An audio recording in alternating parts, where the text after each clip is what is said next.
Welcome back to my YouTube channel, Aspirant Lifestyle and Java and Study also. So I hope you're doing well and great. And as all of you know, the Bihar Economic Survey of release and also budget is released. So budget पे तो मैं बाद में video बनाऊँ तो इस साल का बजट कैसा रहा है। तो ती बजट अपने आप में बहुत इम्पोर्टेंट है as an all union budget as an Bihar budget. तो यदि आप BPSC को टारगेट कर रहे हैं तो आपको बिहार स्पेशल बजट बहुत अच्छे से पढ़ना पड़ेगा। तो BPSC इकोनॉमिक से क्वेश्चन में बजट पे ही क्वेश्चन पूछता है। ऐसे 17 फेब्रुअरी ने अपने आप को बजट से बहुत अच्छे क्वेश्चंस पूछे, लेकिन वो क्वेश्चंस बहुत ज़्यादा इल्यूमिनेट थे, बहुत इजी लेवल के थे, बट थोड़ा सा टफ डिफ़िकल्ट लेवल भी आता है। हाँ, लेकिन फिर भी इजी लेवल के होने के बावजूद भी मेरे कुछ क्वेश्चंस गलत हो गए थे।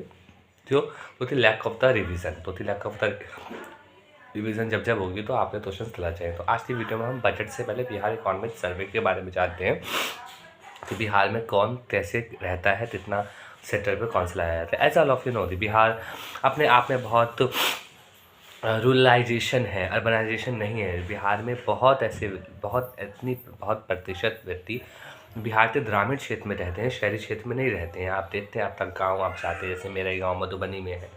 तो हमारा जो गांव है वो बहुत रूरलाइजेशन है, अर्बनाइजेशन नहीं है। अब जैसे as compare to Patna and other city, तो पटना और बिहार के अंदर ही बहुत डाइवर्सिटी है। तो वो दिखाता है कि बिहार अपने आप में बहुत डाइवर्ट एंड डिवाइडेंट स्टेट है। तो यहाँ पे कैसे इकोनॉमिक सर्वे बने, इकोनॉमिक एक्टिविटी कैसे क्या होती हैं। तो मैं आप लोग को बताऊँ कि बिहार में सभी को पता है कि बिहार में सभी जगह 3 सेक्टर्स होते हैं, प्राइमरी, सेकेंडरी एंड टर्शरी। तो प्राइमरी सेक्टर में वो सेक्टर्स शामिल होते हैं जो एग्रीकल्चर, लाइफ स्टॉक वाले सेक्टर्स हैं, वो प्राइमरी सेक्टर में आते हैं।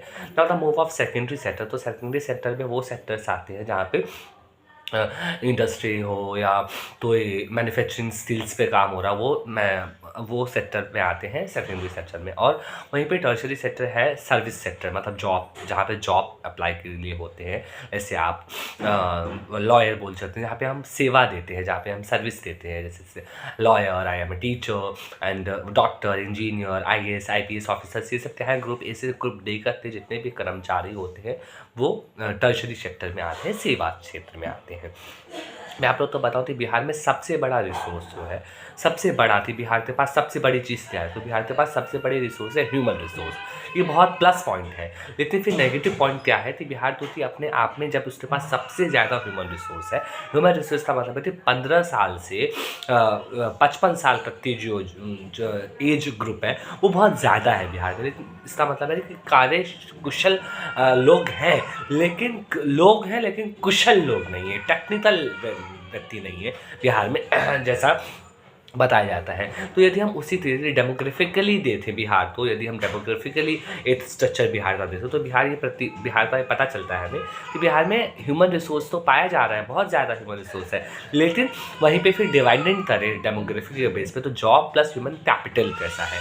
तो जॉब कहाँ है, लोग जॉब कर रहे हैं नहीं कर रहे हैं। यदि मैं अपने ही गाँव का बताऊँ, एग्जाम्पल फॉर मेरा आई थिंक वार्ड 1 आया था, वार्ड 1 है मेरा, रहिका वार्ड 1 लखनऊ प्रखंड। तो यदि उसी का बताऊँ तो उसके आसपास ही बहुत कम लोग ऐसे हैं जो जॉब करते हैं, बहुत कम ऐसे लोग हैं जो जॉब सेक्टर में हैं, बहुत लोग ऐसे जो गांव में ही रहते हैं, गांव में ही खाते हैं, अनाज पैदा होता है। तो आपके पास लैंड है तो आप उसी का यूज़ करके अपना परिवार चलाते हैं। तो बहुत जॉबलेस ग्रोथ है, अच्छी ग्रोथ नहीं, जॉब में लोग लगे हुए हैं। आई थिंक ये वाला कॉन्सेप्ट आपने पढ़ा ही नहीं पढ़ा, आइसलोस जॉब्स, मतलब बहुत लोग जॉब में लगे हुए हैं लेकिन पैसा केवल एक ही व्यक्ति को मिल रहा है। एग्जाम्पल के लिए यदि आपके पिता गांव में रह रहे हैं तो गांव में महिलाएं भी खेती करती हैं, बिहार में महिलाएं भी बढ़ चढ़ के खेती में भाग लेती हैं, लेकिन उसका पैसा पूरा परिवार खेती में लगा हुआ है। तो प्राइमरी सेक्टर यही बताता है, और बिहार में सबसे ज़्यादा प्राइमरी सेक्टर ही पाया जाता है। ये बहुत ज़्यादा विडम्बना है कि देश 1912 में बना बिहार, जो थी परसों ही 22 मार्च को बिहार तो 1912 में इस्टेब्लिशमेंट हुआ था बिहार का, और उसके बाद भी बिहार में अभी प्राइमरी सेक्टर का उद्भव है। तो इंडस्ट्री है ही नहीं। इंडस्ट्री ना होने का मतलब है कि ऐसा नहीं, इंडस्ट्री बिहार में सभी जिलों में नहीं है, पटना में भी नहीं है, मुजफ्फरपुर में भी नहीं है, आपका दरभंगा में भी नहीं है। मतलब इंडस्ट्री इतना हैवी इंडस्ट्री नहीं है जिससे बिहार में जॉबलेस ग्रोथ हो रही है। मैं आपको बताऊं तो बिहार में प्राइमरी सेक्टर पर क्रॉप में 9.9 है, लाइफ स्टॉक सेक्टर पे 6.3 है, थोड़ा सा बड़ा है लाइफ स्टॉक, और क्रॉप सिस्टम थोड़ा सा घटा है इस साल के गवर्नमेंट सर्वे के बेस पे। यदि मैं आपको बताऊं तो कितना सेकेंडरी पे है तो 21.5 सेकेंडरी पे पाया जा रहा है। सबसे ज़्यादा टर्शरी पे है। टर्शरी का मतलब क्या है, टर्शरी पे ज़्यादा तो है, लेकिन फिर वही बात है, जॉबलेस है ग्रोथ। आप पढ़ाई कर रहे हैं, आप टर्शरी सेक्टर के लिए बने, एजुकेशन पे ज़्यादा पैसा इन्वेस्ट कर रहे हैं, लेकिन उसका ग्रोथ में नहीं आ रहा। वो जीडीपी में तो आ रहा है, लेकिन पर कैपिटा इनकम में वो नहीं आ रहा है। जैसे मैं बात करूँ तो बिहार में पर कैपिटा इनकम सबसे ज़्यादा पटना में है। यदि आपको पता हो तो मुझे आपको सबसे पता होगा, पटना में सबसे ज़्यादा पर कैपिटा इनकम है, लाइक 1,21,396 रुपये पटना की पर कैपिटा इनकम है। और सबसे कम पर कैपिटा इनकम शिवहर में है। शिवहर एक जिला है, मतलब मुजफ्फरपुर में ही शायद वो है शिवहर, सब डिस्ट्रिक्ट है शायद, तो वहाँ पे सबसे ज़्यादा है, कम है 19,561 रुपये पर कैपिटा इनकम शिवहर की है, सबसे कम। और टॉप 3 डिस्ट्रिक्ट जहाँ पे पर कैपिटा इनकम सबसे ज़्यादा है वो है पटना, बेगूसराय, मुंगेर। यहाँ पे सबसे ज़्यादा है 3, ये टॉप 3 डिस्ट्रिक्ट्स हैं। और टॉप लो डिस्ट्रिक्ट्स जो है, टॉप लो उसमें शिवहर है, आपका सीतामढ़ी है और अररिया है। ये 3 ऐसे डिस्ट्रिक्ट है जहाँ पे कम लोग, पर कैपिटा इनकम बहुत कम है। तो यहाँ पे बिहार में जॉबलेस ग्रोथ है, मतलब जॉब पे लोग नहीं लगे हुए हैं, लेकिन ट्राई टू अर्थ है ना। तो ये है प्राइमरी सेक्टर पे, सेकेंडरी सेक्टर पे, टर्शरी सेक्टर पे। यदि मैं ऑल ओवर इंडिया का बताऊँ प्राइमरी सेक्टर तो 46.3 है all over the India primary sector पे, यदि हम इंडिया का इकोनॉमिक सर्वे देते हैं तो। और वहीं बिहार में क्या है 54.2%। तो ये बताता है कि बिहार में प्राइमरी सेक्टर पे लोग ज़्यादा इन्वेस्टमेंट है, तो वहाँ पे जॉब नहीं है। जॉब का मतलब क्या है, इंडस्ट्री नहीं है। तो इंडस्ट्री नहीं है तो क्या है, मैन्युफैक्चरिंग बहुत कम हो रहा है, बाहर से एक्सपोर्ट करना पड़ रहा है, इम्पोर्ट हो ही नहीं। इम्पोर्ट एक्सपोर्ट की पॉलिसी जो बैलेंस है, बैलेंस चेन है, वो नहीं है। इम्पोर्ट कम तो एक्सपोर्ट ज़्यादा, एक्सपोर्ट कम तो इम्पोर्ट ज़्यादा कम, तो क्या है, बैलेंस नहीं है जैसे हम अदर स्टेट्स में देते हैं। तो यहाँ पे एग्रीकल्चर एक्टिविटीज़ में लोग ज़्यादा मिले हुए हैं। जैसे अब बिहार से सटा हुआ उत्तर प्रदेश है, यहाँ पे देखिए इंडस्ट्री है, तो वहाँ का ग्रोथ लेवल भी अलग है, पर कैपिटा इनकम भी अलग है।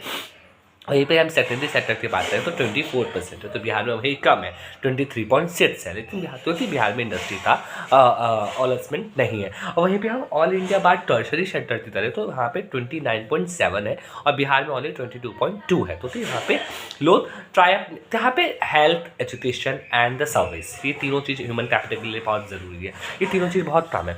एक बात और, बिहार में 89% पॉपुलेशन, बिहार की 100% पॉपुलेशन में से 89% population the live in rural area, backward area. So this is a first reason of framing the first reason of Bihar is low. आप देख सकते हैं कि हम बजट में भले ही बिहार को बहुत चीज़ें दे दें, लेकिन उसका इम्प्लीमेंटेशन कैसे हो रहा है वो हम नहीं देखने जा रहे हैं। बजट क्योंकि देश का बजट है, ये इकोनॉमिकली बजट बहुत अच्छा आया था यूनियन बजट इस साल का, लेकिन बिहार में उसको दिया तो बहुत चीज़ें, बिहार को मिली बहुत चीज़ें, लेकिन वो इम्प्लीमेशन नहीं हो रहा है। क्यों? क्योंकि वो पॉलिटिकल इन्फ्लुएंस है बजट। पॉलिटिकल इन्फ्लुएंस जब बजट हो जाता है तो परेशानी बढ़ती है, घटती नहीं है। क्योंकि जब पॉलिटिकली हम बजट तो चुनाव इलेक्शन से कमांडेड देते यदि हम इलेक्शन से कमांड देते बजट बनाते हैं तो इससे नुकसान देश का होता है, राज्य का होता है, आपका या मेरा नहीं, हम सभी का नुकसान होता है। किसी वन पर्सन इंडिविजुअली लॉस नहीं होता है, ग्रुप लॉस होता है, जैसे बिहार झेल रहा है ग्रुप लॉस। अब बिहार में 89% लोग पॉपुलेशन यदि रूरल एरिया में, रूरलाइजेशन बिहार में है, तो आप समझ सकते थे 11% केवल अर्बन एरियाज़ में है। अर्बन एरियाज़ मतलब बिहार है तो बिहार में लोग हैं, लेकिन वो रूरल एरिया का जो स्ट्रक्चर है, जो उसका मैन्युफैक्चरिंग है वो नहीं हो पा रहा है। यदि वहाँ पे इंडस्ट्री होगी तो अपने आप वो अर्बन में चेंज हो जाएगा। जैसे हम बहुत चीज़ें देखते हैं, जैसे हम गाजियाबाद, नोएडा, मेरठ, ये सब देखते थे हम, Gurgaon, the electronic city of India Gurgaon, तो ये सब देखते हैं हम, तो यहाँ पे चीज़ें बदल रही हैं।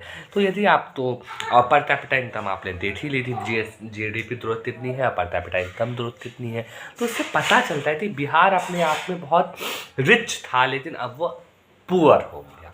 यदि हम केवल ये बता देते मखाना बोर्ड का इस्टेब्लिशमेंट होगा, ये इस्टेब्लिशमेंट होगा, मछली के लिए इस्टेब्लिशमेंट, कुछ मत्स्य के लिए भी इस्टेब्लिशमेंट दिया है सरकार ने, मैं बजट पे बात करूँगा ज़रूर, वो सब होगा, तो वो सब अच्छी बात है। लेकिन फिर भी बिहार को थोड़ा और नीड है इकोनॉमिकली बैलेंस होने के लिए, यदि सर्वे के अनुसार देते तो। वैसे overall is good for economic survey, क्योंकि बिहार अपने आप में बहुत अच्छा स्टेट है।